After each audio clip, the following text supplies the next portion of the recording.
मार्कंडेय जी बोले, सूर्य के पुत्र सावर्णी जो 8वें मनु कहे जाते हैं, उनकी उत्पत्ति की कथा विस्तार पूर्वक कहता हूँ, सुनो। सूर्य कुमार महाभाग सावर्णी भगवती महामाया के अनुग्रह से जिस प्रकार मनवंतर स्वामी हुए, वही प्रसंग सुनाता हूँ। पूर्व काल की बात है। स्वारोचिष मनवंतर में सूरत नाम के एक राजा थे, जो चैत्र वंश में उत्पन्न हुए थे। उनका समस्त भूमंडल पर अधिकार था। वे प्रजा का अपने औरस पुत्रों की भांति धर्मपूर्वक पालन करते थे। तो भी उस समय कोला विध्वंसी नाम के क्षत्रिय उनके शत्रु हो गए। राजा सूरत की दंड नीति बड़ी प्रबल थी। उनका शत्रुओं के साथ संग्राम हुआ। यद्यपि कोला विध्वंसी संख्या में कम थे, तो भी राजा सूरत युद्ध में उनसे परास्त हो गए। तब वे युद्ध भूमि से अपने नगर लौट आए और केवल अपने देश के राजा होकर रहने लगे। समुचित पृथ्वी से अब उनका अधिकार जाता रहा, किंतु वहाँ भी उन प्रबल शत्रुओं ने उस समय महाभाग राजा सूरत पर आक्रमण कर दिया। राजा का बल क्षीण हो चला था, इसलिए उनके दुष्ट, बलवान एवं दुरात्मा मंत्रियों ने वहाँ उनकी राजधानी में भी राजकीय सेना और खजाने को हथिया लिया। सूरत का प्रभुत्व नष्ट हो चुका था, इसलिए वे शिकार खेलने के बहाने घोड़े पर सवार हो वहाँ से अकेले ही एक घने वन में चले गए। वहाँ उन्होंने विप्रवर मेधा मुनि का आश्रम देखा, जहाँ कितने ही हिंसक जीव अपनी स्वाभाविक हिंसावृत्ति छोड़कर परम शांत भाव से रहते थे। मुनि के बहुत से शिष्य उस वन की शोभा बढ़ा रहे थे। वहाँ जाने पर मुनि ने उनका सत्कार किया और वे उन मुनिश्रेष्ठ के आश्रम में इधर उधर विचरने लगे। फिर ममता से आकृष्टचित होकर वहाँ इस प्रकार चिंता करने लगे, पूर्व काल में मेरे पूर्वजों ने जिसका पालन किया था, वही नगर आज मुझसे रहित है। पता नहीं मेरे दुराचारी भृत्यगण उसकी धर्मपूर्वक रक्षा करते हैं या नहीं। जो सदा मद की वर्षा करने वाला और शूरवीर था, वह मेरा प्रधान हाथी अब शत्रुओं के अधीन होकर न जाने किन भोगों को भोगता होगा। जो लोग मेरी कृपा, धन और भोजन पाने से सदा मेरे पीछे पीछे चलते थे, वे निश्चय ही अब दूसरे राजाओं का अनुसरण करते होंगे। उन अपव्ययी लोगों के द्वारा सदा खर्च होते रहने के कारण अत्यंत कष्ट से जमा किया हुआ मेरा वह खजाना खाली हो जाएगा। ये तथा और भी कई बातें राजा सूरत निरंतर सोचते थे। एक दिन उन्होंने वहाँ विप्रवर मेधा के आश्रम के निकट एक वेश्य को देखा और उससे पूछा, भाई तुम कौन हो? यहाँ तुम्हारे आने का क्या कारण है? तुम क्यों शोकग्रस्त और अनमने से दिखाई देते हो? राजा सूरत का यह प्रेमपूर्वक कहा हुआ वचन सुनकर वेश्य ने विनीत भाव से उन्हें प्रणाम करके कहा, राजन, मैं धनियों के कुल में उत्पन्न एक वेश्य हूँ। मेरा नाम समाधि है। मेरे दुष्ट स्त्री पुत्रों ने धन के लोभ से मुझे घर से बाहर निकाल दिया है। मैं इस समय धन, स्त्री और पुत्रों से वंचित हूँ। मेरे विश्वसनीय बंधुओं ने मेरा ही धन लेकर मुझे दूर कर दिया है, इसलिए दुखी होकर मैं वन में चला आया हूँ। यहाँ रहकर मैं इस बात को नहीं जानता कि मेरे पुत्रों की, स्त्री की और स्वजनों की कुशल कैसी है। इस समय घर में वे कुशल से है या नहीं, अथवा उन्हें कोई कष्ट है। वे मेरे पुत्र कैसे हैं? क्या वे सदाचारी है अथवा दुराचारी हो गए हैं? राजा ने पूछा, जिन लोभी स्त्री पुत्र आदि ने धन के कारण तुम्हें घर से निकाल दिया, उनके प्रति तुम्हारे चित्त में इतना स्नेह बंधन क्यों है? वेश्य बोला, आप मेरे विषय में जैसी बात कर रहे हैं वह सब ठीक है, किंतु क्या करूं, मेरा मन निष्ठुरता नहीं धारण करता। जिन्होंने धन के लोभ से पिता के प्रति स्नेह, पति के प्रति प्रेम तथा आत्मीय जन के प्रति अनुराग को तिलांजलि दे मुझे घर से निकाल दिया है, उन्हीं के प्रति मेरे हृदय में इतना स्नेह है। महामते, गुणहीन बुद्धों के प्रति भी जो मेरा चित्त इस प्रकार प्रेमग्न हो रहा है, यह क्या है?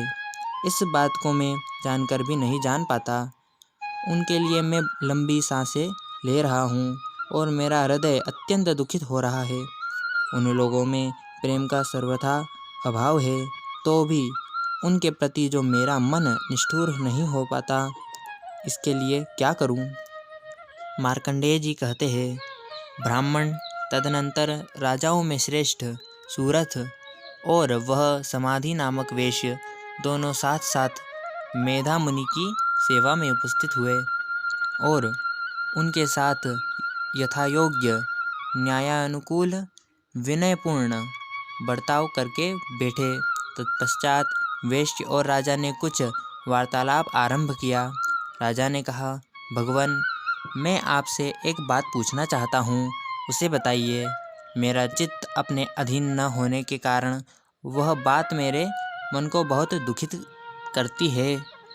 जो राज्य मेरे हाथ से चला गया है, उसमें और उसके संपूर्ण अंगों में मेरी ममता बनी हुई है। मुनिश्रेष्ठ, यह जानते हुए भी कि वह अब मेरा नहीं है, अज्ञानी की भांति मुझे उसके लिए दुख होता है। यह क्या है? इधर यह वेश्य भी घर से अपमानित होकर आया है। इसके पुत्र, स्त्री और भृत्यों ने इसे छोड़ दिया है। स्वजनों ने भी इसका परित्याग कर दिया है, तो भी यह उनके प्रति अत्यंत हार्दिक स्नेह रखता है। इस प्रकार यह तथा मैं दोनों दुखी है। जिसमें प्रत्यक्ष दोष देखा गया है, उस विषय के लिए भी हमारे मन में ममता जनित आकर्षण पैदा हो रहा है। महाभाग, हम दोनों समझदार हैं, तो भी हम में जो मोह पैदा हुआ है, यह क्या है? विवेक शून्य पुरुष की भांति मुझ में और इसमें भी यह मूढ़ता प्रत्यक्ष दिखाई देती है। ऋषि बोले, महाभाग, विषय मार्ग का ज्ञान सब जीवों को है। इसी प्रकार विषय भी सबके लिए अलग अलग है। कुछ प्राणी दिन में नहीं देखते और दूसरे रात में नहीं देखते, तथा कुछ जीव ऐसे हैं जो दिन और रात्रि में भी बराबर ही देखते हैं। यह ठीक है कि मनुष्य समझदार होते हैं, किंतु केवल वे ही ऐसे नहीं होते। पशु, पक्षी और मृग आदि सभी प्राणी समझदार होते हैं। मनुष्यों की समझ भी वैसी ही होती है जैसी उन मृग और पक्षियों की होती है, तथा जैसी मनुष्यों की होती है वैसी ही उन मृग, पक्षी आदि की होती है। यह तथा अन्य बातें भी प्रायः दोनों में समान ही है। समझ होने पर भी इन पक्षियों को तो देखो, ये स्वयं भूख से पीड़ित होते हुए भी मोहवश बच्चों की चोंच में कितने चाव से अन्न के दाने डाल रहे हैं। नरश्रेष्ठ, क्या तुम नहीं देखते कि ये मनुष्य समझदार होते हुए भी लोभवश अपने किए हुए उपकार का बदला पाने के लिए पुत्रों की अभिलाषा करते हैं? यद्यपि उन सब में समझ की कमी नहीं है, तथापि वे संसार की स्थिति, जन्म मरण की परंपरा बनाए रखने वाले भगवती महामाया के प्रभाव द्वारा ममतामय भवरसे युक्त मोह के गहरे गर्त में गिराए गए हैं। इसलिए इसमें आश्चर्य नहीं करना चाहिए। जगदीश्वर भगवान विष्णु की योग निंद्रा रूप जो भगवती महामाया है, उन्हीं से यह जगत मोहित हो रहा है। वे भगवती महामाया देवी ज्ञानियों के चित्त को भी खींचकर मोह में डाल देती है।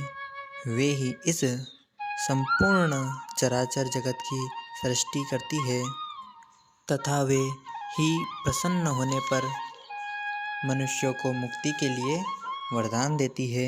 वे ही परा विद्या, संसार बंधन और मोक्ष की हेतुभूत सनातनी देवी तथा संपूर्ण ईश्वरों की भी अधीश्वरी है। राजा ने पूछा, भगवान, जिन्हें आप महामाया कहते हैं, वे देवी कौन है? ब्राह्मण, उनका आविर्भाव कैसा होता है तथा उनके चरित्र कौन कौन है? ब्रह्मवेताओं में श्रेष्ठ महर्षि उन देवी का जैसा प्रभाव हो, जैसा स्वरूप हो और जिस प्रकार प्रादुर्भाव हुआ हो, वह सब मैं आपके मुख से सुनना चाहता हूँ। ऋषि बोले, राजन, वास्तव में तो वे देवी नित्य स्वरूपा ही है। संपूर्ण जगत उन्हीं का रूप है तथा उन्होंने समस्त विश्व को व्याप्त कर रखा है। तथापि उनका प्राकट्य अनेक प्रकार से होता है। वह मुझसे सुनो। यद्यपि वे नित्य और अजन्मा है, तथापि जब देवताओं का कार्य सिद्ध करने के लिए प्रकट होती है, उस समय लोक में उत्पन्न हुई कहलाती है।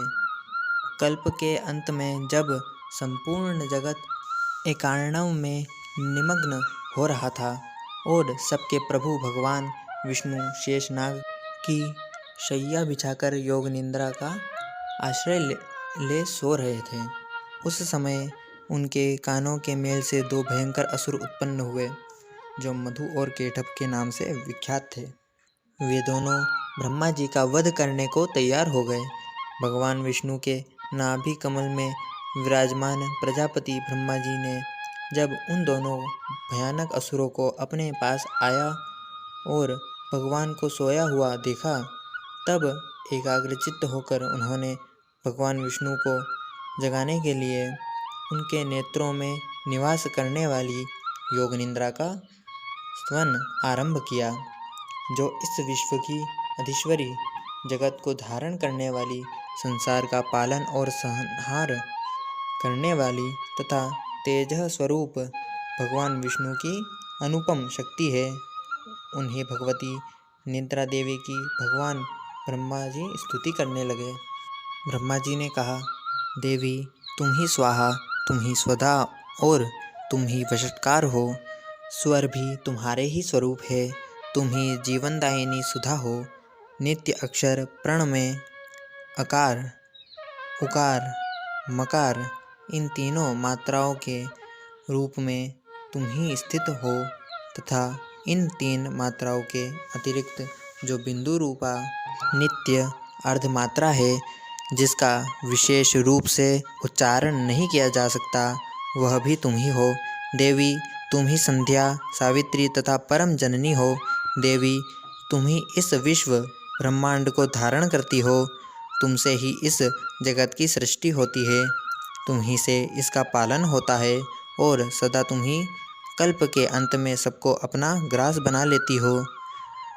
जगन्मयी देवी, इस जगत की उत्पत्ति के समय तुम सृष्टि रूपा हो, पालन काल में स्थित रूपा और कल्पांत के समय संहार रूपा धारण करने वाली हो। तुम ही महाविद्या, महामाया, महामेधा, महास्मृति, महामोह रूपा महादेवी और महासुरी हो। तुम ही तीनों गुणों को उत्पन्न करने वाली सबकी प्रकृति हो। भयंकर काल रात्रि, महारात्रि और मोहरात्रि भी तुम ही हो। तुम ही श्री, तुम ही ईश्वरी, तुम ही ह्रीं और तुम ही बोध स्वरूपा बुद्धि हो।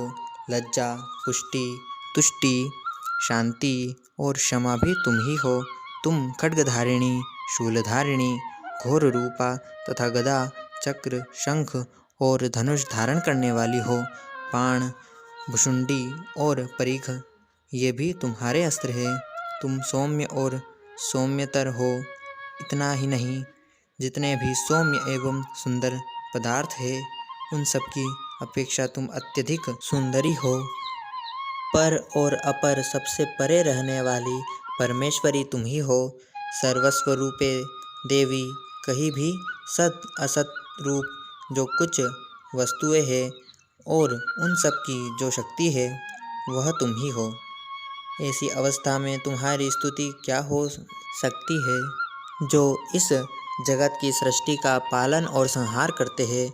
उन भगवान को भी जब तुमने निद्रा के अधीन कर दिया है, तब तुम्हारी स्तुति करने में यहाँ कौन समर्थ हो सकता है। मुझको, भगवान शंकर को तथा भगवान विष्णु को भी तुमने ही शरीर धारण कराया है, अतः तुम्हारी स्तुति करने की शक्ति किसमें है। देवी, तुम तो अपने इन उदार प्रभावों से ही प्रशंसित हो। ये जो दोनों दुर्धर्ष असुर मधु और केटभ है, इनको मोह में डाल दो और जगदीश्वरी भगवान विष्णु को शीघ्र ही जगा दो। साथ ही इनके भीतर इन दोनों महान असुरों को मार डालने की बुद्धि उत्पन्न कर दो। ऋषि कहते हैं, राजन, जब ब्रह्मा जी ने वहाँ मधु और केटभ को मारने के उद्देश्य से भगवान विष्णु को जगाने के लिए तमोगुण की अधिष्ठात्री देवी योग निद्रा की इस प्रकार स्तुति की, तब वे भगवान के नेत्र, मुख, नासिका, बाहु, हृदय और वक्षस्थल से निकलकर अव्यक्त जन्मा ब्रह्मा जी की दृष्टि के समक्ष खड़ी हो गई। योग निद्रा से मुक्त होने पर जगत के स्वामी भगवान जनार्दन उस एकार्णव के जल में शेषनाग की शैया से जाग उठे। फिर उन्होंने उन दोनों असुरों को देखा। वे दुरात्मा मधु और केटभ अत्यंत बलवान तथा पराक्रमी थे और क्रोध से लाल आंखें किए ब्रह्मा जी को खा जाने के लिए उद्युग हो रहे थे। तब भगवान श्री हरि ने उठकर उन दोनों के साथ 5000 वर्षों तक केवल बाहु युद्ध किया। वे दोनों भी अत्यंत बल के कारण उन्मत्त हो रहे थे। इधर महामाया ने भी उन्हें मोह में डाल रखा था। इसलिए वे भगवान विष्णु से कहने लगे, हम तुम्हारी वीरता से संतुष्ट हैं, तुम हम लोगों से कोई वर मांगो। श्री भगवान बोले, यदि तुम दोनों मुझ पर प्रसन्न हो तो अब मेरे हाथ से मारे जाओ, बस इतना सा ही मैंने वर मांगा है, यहाँ दूसरे किसी वर से क्या लेना है। ऋषि कहते हैं, इस प्रकार धोखे में आ जाने पर जब उन्होंने संपूर्ण जगत में जल ही जल देखा, तब कमल नयन भगवान से कहा, जहाँ पृथ्वी जल में डूबी हुई न हो, जहाँ सूखा स्थान हो, वहीं हमारा वध करो। ऋषि कहते हैं, तब तथास्तु कहकर शंख चक्र और गदा धारण करने वाले भगवान ने उन दोनों के मस्तक अपनी जांघ पर रखकर चक्र से काट डाले। इस प्रकार ये देवी महामाया ब्रह्मा जी की स्तुति करने पर स्वयं प्रकट हुई थी। अब पुनः तुमसे उनके प्रभाव का वर्णन करता हूँ। इस प्रकार श्री मार्कंडेय पुराण में सावर्णिक मनवंतर की कथा के अंतर्गत देवी महात्म्य में मधु केटभ वध नामक पहला अध्याय पूरा हुआ।